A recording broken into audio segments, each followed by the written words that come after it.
Football Club, the supporter ownership model says you should be able to invest in the company and have bragging rights that yes, you're giving what it takes to make Emba Football Club a better one. Today on Sports This Morning, we had a good promoter of the supporter ownership model, Paul Jones. He came all the way from the UK and he says that's the way forward for football to be developed in Nigeria. Let's listen to him and I'll come back. So much to talk about. Don't go anywhere.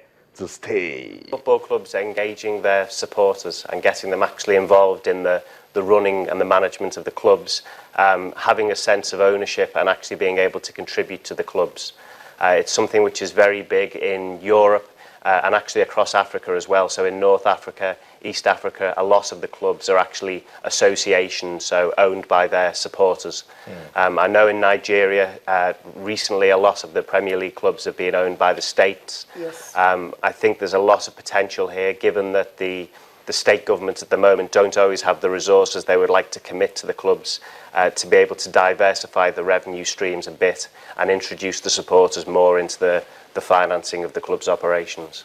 And if you look at most football clubs, they usually have 3 revenue streams, which are split between broadcasting revenue, then gate receipts, which is money supporters actually pay at the game, and then other commercial revenue.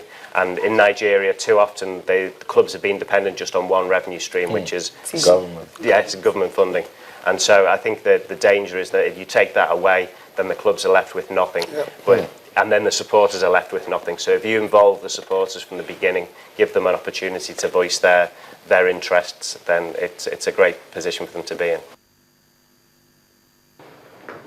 So that's it, Paul Jones, promoting the supporter ownership model. He's been doing a lot of work with stationary stores, and listening to him, I think it's going to be good for league football in Nigeria. Now, see, with all of the problems associated with running a football club in Nigeria, all left for just the government, you that is a fan of maybe Taraba, let's use Taraba FC now, and you know that you can give about 2,000 naira every month to the development of the club, and then someone else is giving 5K, another one is giving 10. Before you know, it will come together and make it a good club. That's what they're doing in Portsmouth. That's what they're doing in Barca. Do you know Barcelona is a community-owned club? A lot of people don't know. I'll talk about it right now. Omar Katuba joins us now. Omar, good to have you around. What's going on? Yeah, I'm all right. Good to be here, Austin. That's right. Omar, we're talking about the supporter ownership model. Interesting topic. And even if you go to some parts of Europe, in South America, that's what is helping their football. Well, football is owned by the fans. That's right. We know that all over the world. And like you just talked about, Barcelona, Portsmouth, you know, the developed countries, developed clubs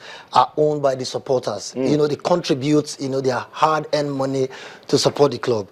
Over the years in Nigeria, what we've had is a situation where the clubs takes care of the supporters. It's the other way around. The fans go to watch games at the weekend, and after the match, they go to the club chairman and say, "Oh, Oda, anything for the boys, you know, now we they support you." But you know, things must change. That's right. But having said that, I listened to the guy from England on channels this morning. Right. Brilliant presentation. But I think that we need to put a lot of things in order first before we can get to a level where we tell the fans to come and own. Because if I cannot see a proper structure, I won't put my money. So I think that a lot of things must be done properly first. These clubs you just mentioned are structured, are well organized. These are proper business concern. When you invest 2,000 naira in a club, you must see what you're going to get in return. But a Nigerian club really doesn't give anything to the football fans. So first thing first, those in charge with the responsibilities of running Nigerian clubs must put their house in order. The clubs must be properly run.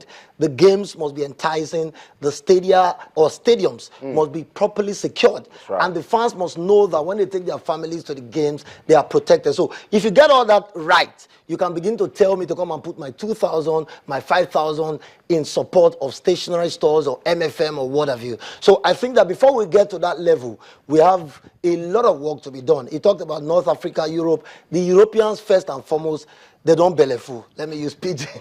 You understand? In this part of the world, we are still grappling with the issue of poverty. That must be said. The average man take home pay doesn't take him to the bus stop. So for him to keep aside 5,000 to support the club is asking for too much. So I think that there's a lot of work to be done. A lot. A lot. Olawale, like you see, when you look at clubs like Eimba, the followership is massive. Warrior Wolves, they can make use of this model and even be better. Yeah, I think what the top clubs in Nigeria haven't done is leverage on what they have.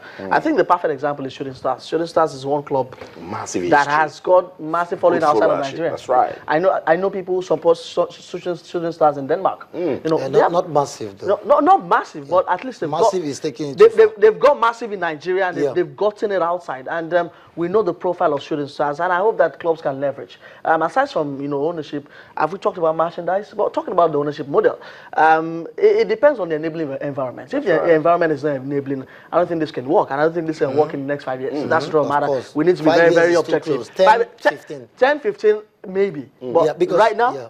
we don't have the enabling environment. I've always said it. I said a country's football would develop side by side by the country. You look at the best countries in the world. Yeah. They have the best football leagues. I mean, look at the Italian Serie A. The Italian Serie A has suffered a lot financially in the last couple of years. That is because the Italian economy itself has suffered. Look at the German Bundesliga. That's the strongest economy in Europe. The average German club is financially healthy. No German club is in debt. That is in line with the economy of the nation. So for Nigerian football to develop, I think that it must go side by side by the development and progress of Nigeria. That's right. So we must move with the country. exactly. We must take it step by step. But there's belief and there's hope that things will change as Nigeria continues to grow. That's what we want. Yeah. And we're still talking about football in Nigeria. The latest FIFA ranking says Nigeria is ranked 63rd in the world. 63rd in the world and 12th in Africa. The Super Eagles of Nigeria, 63rd in the world. Now let's talk about football in Nigeria. Almost 63rd. Is that a reflection of what football is in this country? Of course, yes. Nigerian football has been struggling over the last cup. Since Keshi took charge of the Super Eagles, we have struggled. Even though we won the Nations Cup, it's been like a smokescreen. Things have not gone too well. We've not played good football. We've not won too many games away from home. And of course, we've not been so fantastic. And under Stephen Keshi, we've been, wobbling and fumbling. Even though we've been able to, eke out one or two results here and there, what we have now is just a reflection of the situation of football in Nigeria. Let's set the record straight. Not 12th in the world, 6th in the world. 6th in Africa. 6th in Africa. Oh. 6th in Africa. That would have been Come on, massive. 6th in the world. I can't imagine it. The last time that happened was in 1994. Okay, Yeah. it can happen. We can course, change it. of Olawale, course. what can we do to change it? What can we do to change it? Unfortunately, that's coming to you. Our football has to improve. Our football has to improve. We need to start playing top teams. We need to start winning top teams. We need to start winning tournaments. And these are things that get your ranking top. We need to start, playing greedy friendlies. And the quality of our football has to improve, and the quality of our league has to improve, because it could have been better if right. this Chan team had gotten to, let's say, the semi-finals or the final of the competition. Because if we can be 63rd or 63rd in the world, just imagine if I got into the quarterfinals, it could have been much better. And the implication of this is that the World Cup draws in June, we'll take a big hit in terms of our draws. So we need to improve. We don't have much games even before the draws. We've got Egypt coming through in March. We need to improve. We need to probably win these games. But there's a bright side.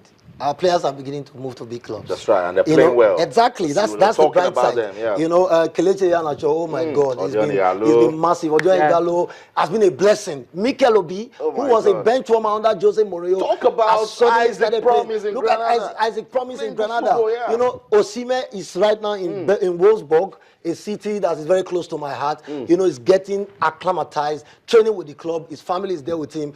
I mean, it's almost signed, sealed, and delivered. The club told me that Osimhen is on a visit. 3 months after I will come back to Nigeria. 2007, he will move finally to Germany. That's right. And I have the hope that this young man will blossom. I believe. And our players continue to expand. That's right. And that will come to affect, the national team positively. Sunday Olise should consider himself lucky.